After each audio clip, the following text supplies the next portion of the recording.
Everyone knows the legend of Fadira, a name whispered in every village from the dusty plains to the lush riverbanks. Her beauty was not just admired, it was revered. People said the sun lingered a little longer in the sky just to catch a glimpse of her, and the moon itself seemed pale in comparison. Her skin was as smooth and flawless as polished mahogany, her eyes held the sparkle of 1,000 distant stars, and her smile could coax a bloom from a withered branch. Men would travel for days, bringing gifts of gold, rare fabrics, and exotic spices, all for the chance to win her favor. But Fadira's charm was more than skin deep. It was a magnetic force, an irresistible pull that drew everyone to her. She moved with a grace that silenced crowds and spoke with a voice that was like honey and balm. Yet, for all her perfection, Fadira lived by a single, unbreakable rule, a strange and whispered about decree that added to her mystique. No one, under any circumstances, was ever to see her without her makeup.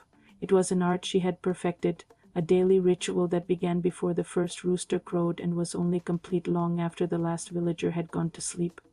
Her kohl-lined eyes, the subtle rouge on her cheeks, the berry stain on her lips, they were as much a part of her as her own breath.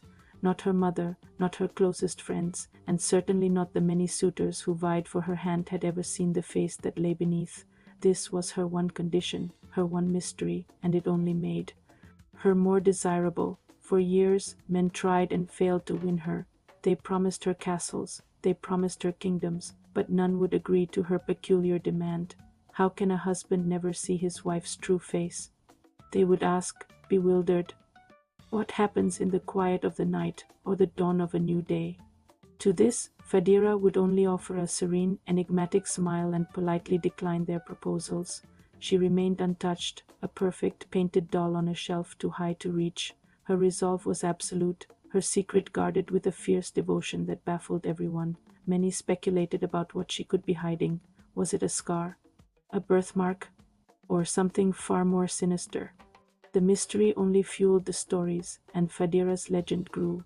Then came Aid, a young, handsome hunter from a faraway land. He was different from the others. He wasn't swayed by her legendary beauty alone.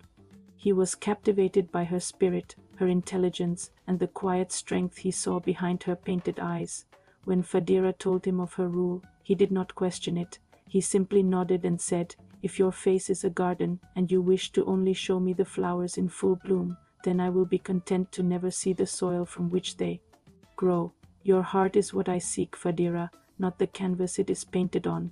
His words were like a key, unlocking a part of her she thought was sealed forever. For the first time, Fadira felt seen, not just looked at.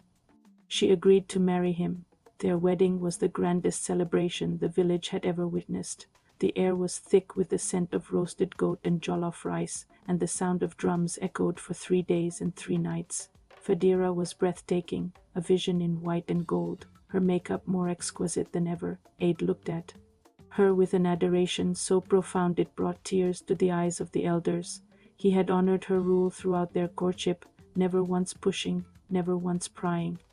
He had won her trust, and as they entered their new home as husband and wife, Fadira believed she had finally found a love that could exist alongside her secret. She felt a flicker of hope, a warmth that spread through her chest, believing she could be happy.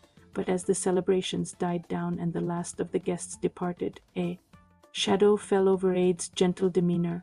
The warmth in his eyes flickered and dimmed, replaced by a cold, unfamiliar curiosity.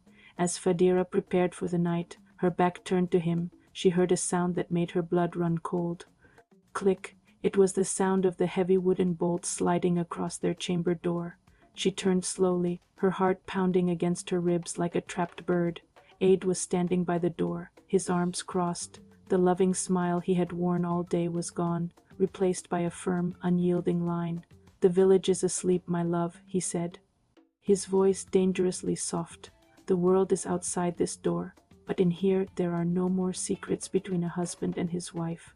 Tonight I will see all of you." Fear, cold and sharp, pierced through Fadira's carefully constructed composure. She pleaded with him, her voice trembling. "Aid, please. We made an agreement. You gave me your word." But he was unmoved. The man who had promised to love her unconditionally was now a stranger. his eyes filled with a burning need to conquer her last bastion of privacy. He saw her secret not as a part of her, but as a challenge to his authority, a final frontier to be claimed. "I am your husband now," he stated, taking a step toward her. "Your secrets are my secrets. Show me your face." Panic seized her. She backed away, her hands flying up to shield her face, her mind racing. This was her deepest fear realized, the very betrayal she had spent her life trying to avoid. In her desperation, she stumbled backward, her heel catching on the edge of a woven mat. She fell, her head striking the hard clay floor with a sickening thud. The world went black for a moment, and when her vision cleared, she felt a strange, wet warmth on her face. Her hand came away stained with a thick, dark substance that was not blood. It was the clay, the ochre, the charcoal, her mask, cracked and broken from the impact. As Ed rushed to her side, his face a mixture of shock and concern, the careful layers she had applied for years began to peel away, revealing the truth beneath. He stared, his mouth falling open, his eyes wide with a horror that was far worse than any anger she could have imagined, for underneath the flawless facade, Fadira's face was not a face at all.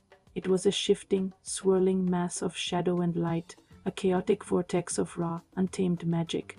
It had no definite features, no eyes, no nose, no mouth, only a terrifying, formless void that seemed to drink the light from the room. This was her curse. She was born a spirit child, a being of immense power trapped in a human-like form. The makeup was not vanity.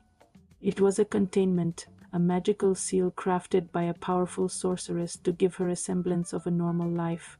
It was the only thing that allowed her to interact with the world, to look upon others and be looked upon without causing madness or terror. It was her cage and her salvation. Aid scrambled away from her, his face pale with terror. He pointed a trembling finger at her, his voice a choked whisper. "Monster. You are a monster." The word struck Fadira with more force than the fall. She had been called beautiful, enchanting, perfect, but never a monster. The pain of his revulsion was a physical blow, shattering the last of her hope. In that moment, something inside her broke. The grief and betrayal ignited the chaotic magic she had suppressed for so long. The formless void of her face began to expand, darkness pouring out into the room like smoke. The carefully constructed seal was broken, and the raw power she held within, a power she never wanted, was unleashed. The magic surged from her, an uncontrollable torrent of rage and sorrow. It consumed everything it touched. The wooden bed, the wedding gifts, the very walls of the hut. They twisted and warped, dissolving into nothingness. Aid screamed, but the sound was swallowed by the encroaching darkness. He was lifted off his feet, his body contorting as the raw magician made him, erasing him from existence until not even a whisper of him remained. The wave of destruction radiated outward from the hut, silencing the crickets, withering the trees, and turning the vibrant earth to barren dust. When the sun rose the next morning, the villagers awoke to a horrifying sight. Where Aid and Fadira's home once stood, there was now only a gaping, perfectly round crater of black, lifeless sand, a scar of nothingness on the face of the earth. Fadira was gone. Some say the unleashed magic consumed her along with everything else. Others believe that, freed from her human-like form, she dissolved into the spirit world, a formless being of immense power and eternal sorrow, forever wandering the twilight realms between worlds.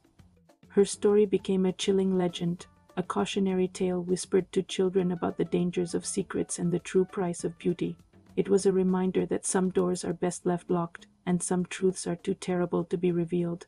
They say that on quiet nights, if you listen closely near the place where her home once stood, you can still hear the faint echo of a heartbroken whisper, a ghost of a voice lamenting a love that was promised but never truly given. What do you think Fadira truly deserves? Was her final, destructive act justified by a lifetime of hiding and the ultimate betrayal on her wedding night? Or was she a monster all along, whose secret was a danger to everyone around her? Let me know what you think in the comments down below. Thanks for watching, and I'll see you in the next video.